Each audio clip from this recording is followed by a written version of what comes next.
आप सभी मसीह भाई बहनों को प्रभु यीशु मसीह के नाम में जय मसीह की। परमेश्वर के नाम की स्तुति और महिमा हो। मैं विश्वास करता हूं कि परमेश्वर ने आपको और आपके परिवार को सुरक्षित रखा है, संभाला है। आज मैं एक ऐसे टॉपिक के साथ आप सबके समीप में हूं जिसके विषय में बात करना बहुत ज़रूरी है। आज बहुत कम ऐसे लोग हैं जो इस टॉपिक के ऊपर बात करते हैं या इस विषय पे चर्चा करते हैं, क्योंकि संसार के लोगों के लिए ये एक ऐसा विषय है जो कि उन्हें लगता है कि इस विषय पे बात करने पे शर्मिंदगी महसूस होगी और ये सही तरीका नहीं है बात करने का। लेकिन बाइबल हमें बताती है कि जो बातें पाप की ओर आपको ले जाती हैं, जो बातें आपको पाप में डालेंगी, उनके विषय में हमें चर्चा करना चाहिए, हमें लोगों को सिखाना चाहिए। जब हम बाइबल से लोगों को सिखाएंगे तभी लोग उन सारे पापों को करने से अपने आप को रोक पाएंगे। कई बार क्या होता है कि लोग बाइबल के वचन को सही से जानते नहीं हैं, इस वजह से बहुत बार वो पाप में गिर जाते हैं। और आज जिस विषय को लेकर मैं बात करने वाला हूँ वो एक ऐसा विषय है जो आज कलीसिया के अंदर बहुत ज़्यादा फैल रहा है। ये शैतान का एक ऐसा हथियार है जिसे आज शैतान बहुत इस्तेमाल कर रहा है कलीसिया में, लोगों को गलत चीज़ों में ले जाने के लिए, लोगों को पाप में गिराने के लिए। शैतान के बहुत सारे तरीके हैं लोगों को पाप में गिराने के लिए, लेकिन आज के समय में ये जो तरीका है ये बहुत ज़्यादा इस्तेमाल कर रहा है शैतान लोगों को पाप में गिराने के लिए। और इस जो तरीके के द्वारा वो मसीह में नए लोगों को भी वचन के विरोध में ले जाता है, पाप कराता है। पुराने लोगों को भी, जो विश्वास में बहुत पुराने हैं, उन लोगों को भी वो पाप में गिरा देता है। आज जिस विषय के ऊपर मैं बात करने वाला हूँ वो विषय क्या है? वो है व्यभिचार। जी हाँ दोस्तों, बाइबल में व्यभिचार के विषय में बहुत बार चेतावनी दी गई है। बाइबल हमें बताती है कि परमेश्वर ने अपने 10 आज्ञाओं के अंदर, अगर आप परमेश्वर की 10 आज्ञाओं को पढ़ेंगे तो वहाँ पर उस 10 आज्ञाओं में जो व्यभिचार के बारे में लिखा है, वहाँ लिखा है व्यभिचार, तू व्यभिचार न करना। वहाँ पर साफ रीति से इस विषय को, इस बात को मेंशन किया गया है कि तू व्यभिचार ना करना। उसके साथ साथ मूसा के द्वारा दिए गए जो व्यवस्था है उसमें कई बार व्यभिचार का जिक्र किया गया है कि व्यभिचार से कैसे बचना है, व्यभिचार क्यों नहीं करना चाहिए। उत्पत्ति में हम देखते हैं, बहुत सारे वचनों के द्वारा हम समझते हैं कि व्यभिचार परमेश्वर की नज़र में बहुत बड़ा पाप है और जो व्यक्ति व्यभिचारी होगा वो स्वर्ग राज्य में कभी प्रवेश नहीं कर पाएगा। इसीलिए शैतान को पता है कि एक विश्वासी को अगर व्यभिचार में गिराया जाए तो बहुत मुश्किल है कि वो दोबारा से उद्धार में आ पाएगा, लेकिन असंभव नहीं है। अगर आप व्यभिचार के बारे में जान जाते हैं तो आप उससे निकल सकते हैं।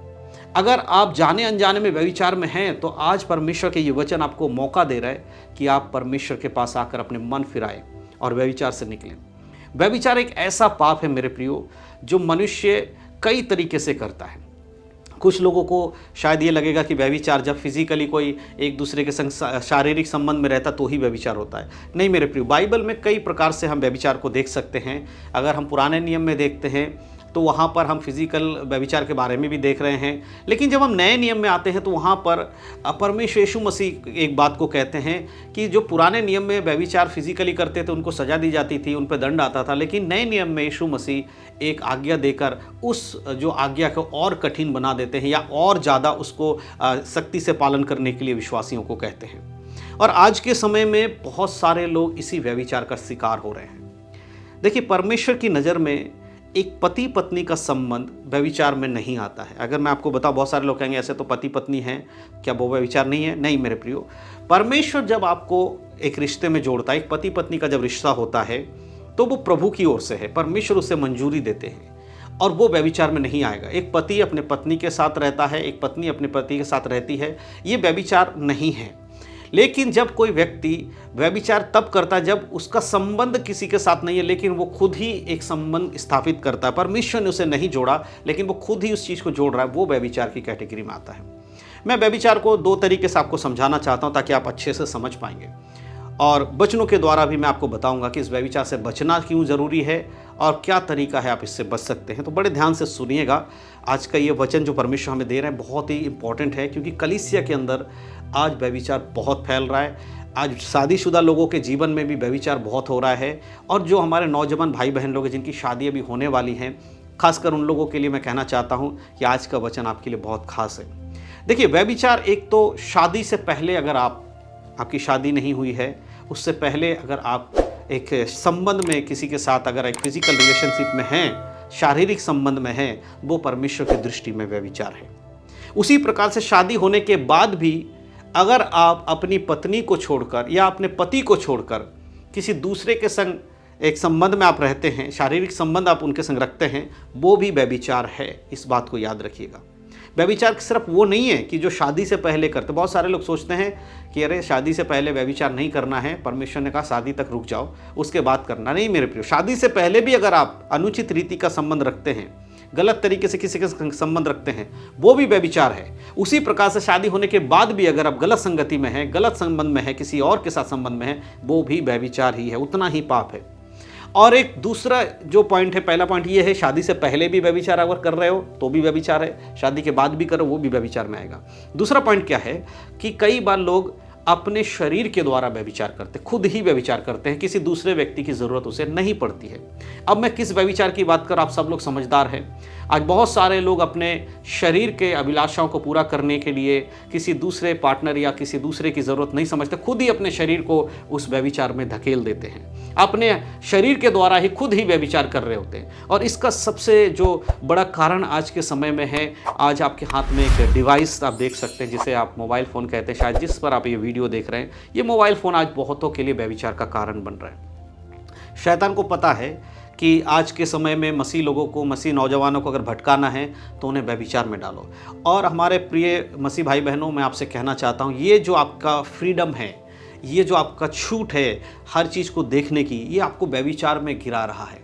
आज बहुत सारे मसीह लोगों के फ़ोन में वचन की बातें नहीं होंगी, बाइबल की बातें। बहुत सारे विश्वासियों को मैं कैसे बोल सकता हूँ, बहुत सारे ऐसे विश्वासी लोग होंगे, अगर उनके मोबाइल को चेक किया जाए तो उसमें मोबाइल का कोई ऐप नहीं मिलेगा, है ना, हिंदी बाइबल, इंग्लिश बाइबल, ऐसे ऐप नहीं मिलेगा। लेकिन उन लोगों के मोबाइल के अंदर इधर उधर की पोस्ट मिल जाएंगे। और बहुत सारे, हो सकता है कि आपके ब्राउज़र में जिस पे आप सर्च करते हैं उसमें पॉर्न साइट भी आपने सर्च किया होगा, गलत साइट भी आपने सर्च किया होगा। तो आज के समय में मोबाइल आपके लिए बहुत बड़ा एक कारण है पाप में गिरने का। लेकिन एक बात याद रखिए, अगर आप इस पाप में गिरे रहेंगे तो परमेश्वर का वचन कहता है व्यभिचारी कभी भी स्वर्ग के राज्य में प्रवेश नहीं कर सकते। आप कितना भी अपने आप को मसीह कहिए, लेकिन अगर आप व्यभिचार में हैं, आप स्वर्ग में प्रवेश नहीं कर पाएंगे। इसीलिए इन दोनों तरीके से व्यभिचार से आपको बचना है। लेकिन यीशु मसीह नए नियम में हमें किस बात को कहते हैं वो मैं आप लोगों को बताना चाहता हूँ वचन के द्वारा। हम पढ़ेंगे मत्ती रचित सुसमाचार उसका 5 अध्याय उसका 27 से कुछ बातों को पढ़ेंगे और देखेंगे प्रभु का वचन क्या कहता है। यहाँ लिखा है 27 में, तुम सुन चुके हो कि कहा गया था व्यभिचार ना करना, परंतु मैं तुमसे यह कहता हूँ कि जो कोई किसी पराई स्त्री पर कुदृष्टि डाले वह अपने मन में उससे व्यभिचार कर चुका। तो यहाँ पर यीशु मसीह क्या कह रहे हैं कि तुम सुन चुके हो कि कहा गया था व्यभिचार नहीं करना है। अब यीशु मसीह ये किस विषय में कह रहे हैं, क्योंकि पुराने नियम में ये बातें लिखी गई थी कि व्यभिचार नहीं करना है, व्यभिचार करने से क्या दंड मिलेगा, व्यभिचारियों को कैसे मारा जाएगा, सब बातें पुराने नियम में मूसा के द्वारा दी गई थी व्यवस्था में। लेकिन प्रभु कह रहा है अब मैं तुम्हें एक नई व्यवस्था दे रहा हूं, उससे बढ़कर तुम्हें कुछ बता रहा हूं, उसको सुनो। आज जो विश्वासी, हम लोग जो यीशु मसीह पे विश्वास करते हैं, हमारे लिए क्या कहना है यीशु मसीह का। कहता है कि पुराने समय में तो मैंने कहा था कि व्यभिचार मत करना, यानी फिजिकल रिलेशनशिप में मत आना, लेकिन अब मैं तुम्हें एक और बातें उसमें ऐड करके दे रहा हूं। उसको खत्म नहीं कर रहा हूं, बट उसको ऐड कर रहा हूं, उस व्यवस्था को नहीं मिटा रहा हूं, परंतु उसमें एक और चीज ऐड कर रहा हूं। क्या करना है, अगर तुमने फिजिकली किसी से व्यभिचार नहीं किया तो तुम सोचोगे कि हाँ मैं तो बच गया, मैंने कोई फिजिकली तो व्यभिचार नहीं किया। लेकिन तुम्हारे लिए आज्ञा यह है, अगर तुमने अपने दिमाग में, अपने बुद्धि में, अपनी आंखों के द्वारा किसी पराई स्त्री पर कुदृष्टि डाला तो तुम व्यभिचार कर चुके हो। अब आपको फिजिकल व्यभिचार करने की आवश्यकता नहीं है। हालेलुया। आज जानते हैं आप, बहुत सारे विश्वासी लोग यहां व्यभिचार करते हैं, उसके बाद फिजिकल करते हैं। व्यभिचार फिजिकल पहले नहीं होता है, पहले आपके यहां व्यभिचार होता है। तो आप फिजिकल कर रहे हैं, उससे पहले आपने अपने माइंड में, अपने अंदर व्यभिचार कर लिया है, आप दोबारा व्यभिचार कर रहे हैं। जब कोई फिजिकल व्यभिचार करता है तो इसका मतलब क्या है, वो ऑलरेडी व्यभिचारी है, व्यभिचार कर चुका है, लेकिन उसने दोबारा से उस चीज को कार्य किया है, नहीं दोबारा व्यभिचार कर। पहला व्यभिचार कहां किया, यहां पे आपके आंखों के द्वारा, आपके सोच के द्वारा आपने व्यभिचार किया है। अब जरा अपने आप को जांचिए, क्या इस वचन के अनुसार आप व्यभिचारी हैं या नहीं हैं। प्रभु कहता है अगर किसी स्त्री को कुदृष्टि से भी देखेगा तो तू व्यभिचारी है। अब यहाँ पर बहुत सारे हमारी बहन लोग सोचेंगे कि तो मसीह भाई के लिए है, कोई बात नहीं, हम थोड़ी व्यभिचार करें। यहाँ तो प्रभु कह रहा है भाई लोगों को कहा गया तू अपने किसी स्त्री को कुदृष्टि डाल के देखते तो व्यभिचारी है। लेकिन मेरे प्रिय ये वचन बहन लोगों के लिए भी उतना ही है। आज मैं ये नहीं कह रहा हूँ कि सभी लोग ऐसा व्यभिचार करते होंगे, सभी लोग अपने मन में गलत सोचते होंगे, लेकिन जो लोग सोचते हैं मैं उन लोगों के लिए कहना चाहता हूँ। आज बहुत सारे भाई लोग व्यभिचार में गिर रहे हैं और कई बार उसको व्यभिचार में गिराने का जो कारण है वो एक मसीह बहन बन जाती है, मसीह बहन बन जाती है। आज बहुत सारे चर्च में बहुत दुख होता है मुझे देखकर कि चर्च की जो बहनें हैं जो कलीसिया में आती हैं, उनका जो पहनावा है वो दूसरों के लिए ठोकर का कारण है। वचन में ये भी लिखा है, बाइबल हमें बताती है कि ऐसा हो नहीं सकता कि ठोकर ना लगे, लेकिन हाय उसको जिसके कारण कोई व्यक्ति ठोकर खाता है। आज बहुत सारे मसीह बहन लोग ऐसे हैं जो जिनके कपड़े पहनने का ढंग जो पहन के आती हैं उसे देखकर दूसरा कोई व्यक्ति व्यभिचार में गिरता है। देखिए, व्यभिचार में जो गिर रहा है वो तो गलत है। मैं कहता हूँ कैसे भी कपड़ा पहने, एक भाई को कभी भी एक बहन को देखकर गलत मन में नहीं लाना चाहिए, लेकिन बहनों को भी ये समझना चाहिए अगर वो अपने पहनावे के द्वारा किसी को आकर्षित कर रही है व्यभिचार में गिरने के लिए, तो उसके व्यभिचार में गिरकर वो तो नरक चला जाएगा। वो व्यक्ति व्यभिचार में गिरेगा, उसके व्यभिचारी नरक में जाएगा। लेकिन न्याय सिंहासन के सामने परमेश्वर आपसे भी तो सवाल करेगा कि तूने एक व्यक्ति को नरक में क्यों भेजा, तेरे पहनावे के कारण एक व्यक्ति नरक में गया। तो आज बहन लोगों को भी ये समझना चाहिए कि आप किस प्रकार से कपड़े पहनते हैं। अब देखिए, बहुत सारे ऐसे बहन लोग हैं जो चर्च में आते हैं, बहुत अजीब से कपड़े पहनेंगे, वो पूरा फिटिंग वाले कपड़े पहनते हैं और पूरे अपने जो शरीर है उसको कोई फ़र्क नहीं पड़ता उसको कपड़े पहने, ऐसा इस तरह के वो कपड़े पहन रहे हैं कि बाहर से ही आप उसको देखेंगे तो बहुत ही गलत तरीके से दिखाई देता। तो ये जो तरीका आज कलीसिया में हो रहा है ये सही नहीं है। आज कलीसिया के लोगों को ये समझना चाहिए कि व्यभिचार से बचना कितना ज़रूरी है। प्रभु यहाँ पर कह रहा है कि तुझे, मैं कहता हूं कि आप कुदृष्टि भी नहीं डालना। तो किसी के ऊपर कुदृष्टि डालना जितना गलत है, उसी तरह किसी को कुदृष्टि के लिए ललचायित करना, यानी उसको अपने तरफ अट्रैक्ट करना भी उतना ही गलत है। तो आज बहन लोगों को भी ये समझना चाहिए कि परमेश्वर का जो मंदिर है वो आपका शरीर है, तो उस परमेश्वर के मंदिर को आप किस प्रकार से रख रहे हैं ये भी बहुत इंपॉर्टेंट है। वचन पढ़ के प्रार्थना करके आप ये तो कहते हैं कि परमेश्वर आपका मंदिर हम हैं, लेकिन अगर आप उस मंदिर को व्यभिचार का अड्डा बनाते हैं, व्यभिचार का घर बनाते हैं, तो क्या परमेश्वर आपसे खुश होगा? ये आपको समझना है। जब कलीसिया में आप जाते हैं, संगति करते हैं, वहाँ पर आप लोगों को अपने पहनावे के द्वारा क्या शिक्षा दे रहे हैं, क्या उनको कर रहे हैं, समझने वाली बात है ना। कलीसिया वचन में लिखा है कि स्त्रियां अपने आप को अच्छे वस्त्रों से संवारे, अपने बाल गूंधे, अच्छे से तेल लगाए, ये सब बातें बाइबल में अच्छा है। मैं आप सबसे एक चीज़ पूछना चाहता हूँ, जो लोग मेरी बातों से सहमत नहीं हैं, बाइबल की इन बातों से सहमत नहीं हैं, मैं आपसे एक सवाल करना चाहता हूँ। क्या आप जो कुछ कर रहे हैं इससे परमेश्वर की महिमा होती है या परमेश्वर की निंदा? ये जरा आप सोच के देखिएगा। जिस तरह से आप लोगों को व्यभिचार में गिराते हैं या खुद गिर रहे हैं व्यभिचार में, क्या इससे परमेश्वर की महिमा हो रही है, परमेश्वर की निंदा? अगर आपके शरीर के द्वारा परमेश्वर की निंदा होती है तो फिर आपका मसीह होने का क्या फ़ायदा है? हालेलुया। यहाँ प्रभु साफ कहता है कि कुदृष्टि भी नहीं डालना है। और बहुत सारे ऐसे भाई लोग हैं जो व्यभिचार कर चुके हैं। आज ये वीडियो शायद आप देख रहे होंगे तो इससे पहले आपने इन सब बातों पर गौर नहीं किया होगा, आपने व्यभिचार कर लिया होगा। अब आप सोच रहे होगे क्या हम नरक चले जाएंगे? तो मैं उन लोगों को भी बताना चाहता हूँ, अगर आप अनजाने में परमेश्वर के विरोध में आपने पाप किया, व्यभिचार में गए हैं, तो आज आपके पास मौका है मन फिराने का। सबसे पहले आप प्रभु के पास आइए, परमेश्वर के पास बैठिए, यीशु मसीह के नाम से पश्चाताप कीजिए। आप बोलिए, परमेश्वर मैंने पाप किया है, मेरे जीवन के द्वारा पाप हुआ है, बोलकर प्रार्थना कीजिए, अपने उस पाप से पश्चाताप कीजिए। सबसे पहले तो पश्चाताप कीजिए, उसके बाद उस व्यभिचार से अपने आप को अलग कीजिए, उन सारी बातों से अपने आप को अलग कीजिए। आज बहुत सारे लोग गिल्ट में रहते हैं कि हमने व्यभिचार कर लिया है, अब हम क्या करें? आप प्रभु के पास आइए, परमेश्वर से क्षमा मांगिए, प्रभु आपको क्षमा करेंगे, लेकिन दोबारा पाप नहीं करना है, इस बात को ध्यान रखिए। तो ये व्यभिचार बहुत ही खतरनाक है। एक लास्ट वचन मैं आपको इसमें से पढ़ के सुनाना चाहता हूँ। देखिए यहाँ पर लिखा है 29 आयत को जब आप पढ़ते हैं, 5 के 29 मत्ती, लिखा है, यदि तेरा दाहिनी आँख तुझे ठोकर खिलाए तो उसे निकाल कर फेंक दे, क्योंकि तेरे लिए यही भला है कि तेरे अंगों में से एक नष्ट हो जाए और तेरा सारा शरीर नरक में ना डाला जाए। यहाँ प्रभु कह रहा है, अगर तेरी आंख ठोकर खिला रही है, अगर आंखों से तू ठोकर खा रहा है, उसको निकाल कर फेंक दे। इसका ये अर्थ नहीं है कि अपनी आंखों को आप निकाल के फेंक दीजिए तो अंधे हो जाएंगे, तो आप व्यभिचार की चीज़ को नहीं देखें। इसका अर्थ, आत्मिक अर्थ समझिए कि जो जीवन में जो चीज़ें तेरे ठोकर का कारण बन रहे हैं, जिसके वजह से तू व्यभिचार में गिरा, उससे दूर हो अपने आप को, उससे दूर कर अपने आप को। और तेरे उससे दूर होने से अगर तुझे कुछ नुकसान हो रहा है तो याद रख कि उस नुकसान से अच्छा तेरे लिए ये है कि तू स्वर्ग में होगा। अगर वो चीज़ तेरे साथ स्वर्ग नहीं भी जा रही तो भी तू स्वर्ग में होगा। ये तेरे लिए सबसे इंपॉर्टेंट बात। आप जानते हैं, जब बाइबल एक व्यक्ति के बारे में बताती है, यूसुफ के बारे में, जब यूसुफ अपने स्वामी के घर में, पोतीफर के घर में नौकर के रूप में, गुलाम के रूप में था, तब उसके जीवन में एक परीक्षा के रूप में एक व्यभिचार का समय आया। जब वो व्यभिचार कर सकता था, उसके सामने व्यभिचार का ऑफर आया। यूसुफ के मालकिन के द्वारा पोतीफर की पत्नी ने उसे व्यभिचार करने के लिए बुलाया, उसके संग संगति करने के लिए बुलाया, फिजिकल होने के लिए बुलाया। उस हालात में अगर यूसुफ फिजिकल होता भी तो शायद किसी को कुछ पता नहीं चलता, लेकिन वहाँ पर भी यूसुफ ने उस जो उसको मौका मिला उस मौके को त्याग दिया। उसी को कहते हैं, यदि तेरी हाथ तुझे ठोकर खिला, उससे अलग कर अपने आप को। उसने उस डिसीजन को लेने की वजह से उसको जेल खाने में जाना पड़ा, उसे सजा भुगतनी पड़ी। वो जानता था कि ऐसा करने के बाद उसके संग कुछ भी हो सकता है, उसकी पत्नी कुछ भी झूठा इल्जाम लगाकर उसको बंद करेगी। उसके बाद भी उसने डिसीजन लिया कि मैं परमेश्वर के विरोध में पाप नहीं करूंगा, और वो व्यभिचार से भागा। वहां रुक के उसका सामना नहीं किया, वहां से भागा। आज बहुत सारे लोग व्यभिचार का सामना करते हैं, व्यभिचार से लड़ना चाहते हैं, लेकिन बाइबल हमें बताती है कि हमें व्यभिचार से भागना है, उससे लड़ना नहीं है।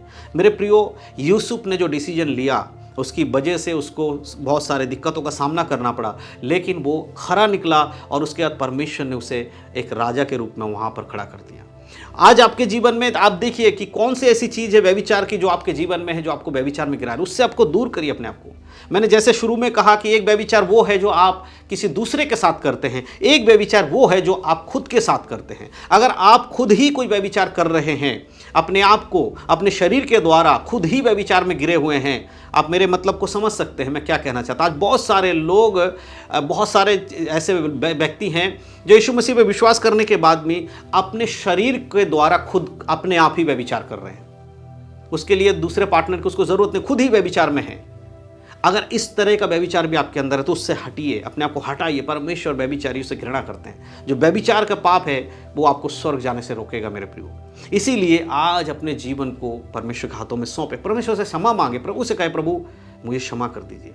आज बहुत ज़रूरी है, एक बार आप क्षमा पा लेंगे, उस पाप को दोबारा नहीं करेंगे, प्रभु आपको फिर से मौका देंगे उसके संगति में जाने के लिए। तो आज के दिन बहुत ज़रूरी है कि आप इन बातों को समझ पाओ। आज हमारे बहुत सारे मसीह भाई बहन लोग फिजिकल व्यभिचार नहीं कर रहे होंगे, लेकिन यहाँ अपने बुद्धि से व्यभिचार कर रहे होंगे। अगर आप ऐसा कर रहे हैं, आप कलीसिया में भी अगर एक लड़का लड़की एक दूसरे को देखकर मन में बुरे ख्याल लाते हैं, वो व्यभिचार है मेरे प्रियो। आज बहुत सारे भाई लोग कलीसिया में ही एक दूसरे बहन को देखकर अपने मन में व्यभिचार लाते हैं, वो पाप है मेरे प्रियो। बहुत सारी बहनें एक भाई को देखकर अगर अपने मन में बुरी बातें लाती हैं, वो पाप है मेरे प्रियो। मेरे बहनों, वो पाप है। आपको उससे अपने आप को अलग करना होगा, परमेश्वर के साथ में अपने रिश्ते को सही करना होगा। आज बहुत सारे लोग इस बात को नहीं समझ पा रहे। ये शैतान का एक ऐसा हथियार है जो आज कलीसिया में बहुत आसानी से फैल रहा है, क्योंकि जो बुद्धि में व्यभिचार हो रहा है उसे दुनिया नहीं देख रही है। जो आप फिजिकल करेंगे शायद किसी को पता चल जाएगा, लेकिन आपकी आंखों से जो आप कर रहे हैं वो किसी को पता नहीं चल रहा है, लेकिन परमेश्वर को पता चलता है। परमेश्वर आपके हृदय की बातों को जानता है। आप क्या देख रहे हैं वो परमेश्वर को पता है, आप अंदर क्या सोच रहे हैं वो परमेश्वर को पता है। इसलिए शैतान आपके मन में डालता है, देख कितनी सुंदर बहन है, देख ये लड़की कितनी सुंदर है, देख ये लड़का कितना सुंदर है, इस तरह से देख इसके पास कितना टैलेंट है, देख इसके बॉडी कितना अच्छा है, ये बॉडी बिल्डिंग करता है, देख ये बहन कितना अच्छा बोलती है, कितना अच्छा इसका रूप है, गोरी है, सुंदर है, इसके बाल कितने अच्छे। इस तरह का ख्याल डाल डाल के शैतान आपको उस व्यभिचार में जो मीठा जहर है वो फैला रहा है, ताकि उसको पता है कि इसकी वजह से ये स्वर्ग नहीं जा पाएगा। आप उस शैतान के चाल को समझिए मेरे प्रियो। इन वचनों को पढ़िए जो प्रभु कहता है। मुश्किल नहीं है, आप प्रार्थना करिए परमेश्वर से कि प्रभु ऐसा मन दे ताकि हम व्यभिचार से दूर रहें। जब आप प्रभु के संगति में इस प्रकार से प्रार्थना करेंगे, ऐसा मन रखेंगे, तो परमेश्वर आपकी सहायता करेंगे। तो मैं विश्वास करता हूं कि आप मेरी बातों को समझ रहे हैं। व्यभिचार से बचिए, क्योंकि आज कलीसिया के अंदर सबसे बड़ा जो हथियार शैतान का है वो यही है, जिसमें बहुत सारे पुराने विश्वासी भी फंस रहे हैं, बहुत सारे नए विश्वासी भी फंस रहे हैं। तो मैं चाहता हूं कि आप लोग बाइबल को ज़्यादा पढ़ें और बाइबल के द्वारा समझें। इससे बाहर निकलने का एकमात्र तरीका जो आपके पास है वो है प्रार्थना। प्रार्थना करिए कि परमेश्वर आपकी सहायता करे, पवित्र आत्मा आपकी सहायता करे इस व्यभिचार से बाहर आने के लिए। अगर आप प्रार्थना नहीं करेंगे, आप सिर्फ सुनते रहेंगे वचन को, सुन के चले जाएंगे, तो आपके जीवन से ये चीज़ें हटेंगी नहीं। क्योंकि वचन को सुनने के बाद उस पर कार्य करना बहुत ज़रूरी है, पश्चाताप करना बहुत ज़रूरी है। जो व्यक्ति वचन सुनने के बाद प्रार्थना नहीं करता, अपने पापों से क्षमा नहीं मांगता, वो कभी भी लौट कर परमेश्वर के रास्ते पर नहीं आ पाता, वो फिर उसी में भटकता रहता है। इसीलिए आज के इस मैसेज को सुनने के बाद, इन वचनों को सुनने के बाद समय निकालिएगा, अकेले बैठिएगा, प्रार्थना करिएगा कि परमेश्वर मैंने व्यभिचार किया, क्षमा मांगिएगा प्रभु से, खुलकर बोलिएगा। वो हमारे पिता परमेश्वर है, उसके सामने हमें कुछ भी छुपाने की ज़रूरत नहीं है। हमें खुलकर बोलना, प्रभु मेरे जीवन से ये पाप हुआ है। जब आप बोलकर माफ़ी मांगेंगे, प्रभु आपको क्षमा करेंगे और एक नया आपको बल देंगे ताकि आप पवित्रता में चल सको। हालेलुया, परमेश्वर के नाम की महिमा हो। मैं विश्वास करता हूँ कि इन बातों के द्वारा आपको समझ में आया है कि व्यभिचार से कैसे बचना है और व्यभिचार कितना खतरनाक है एक मसीह जीवन के लिए। परमेश्वर सारी बातों के द्वारा आप सबको आशीष दे। यीशु मसीह के नाम में सबको जय मसीह की। God bless you.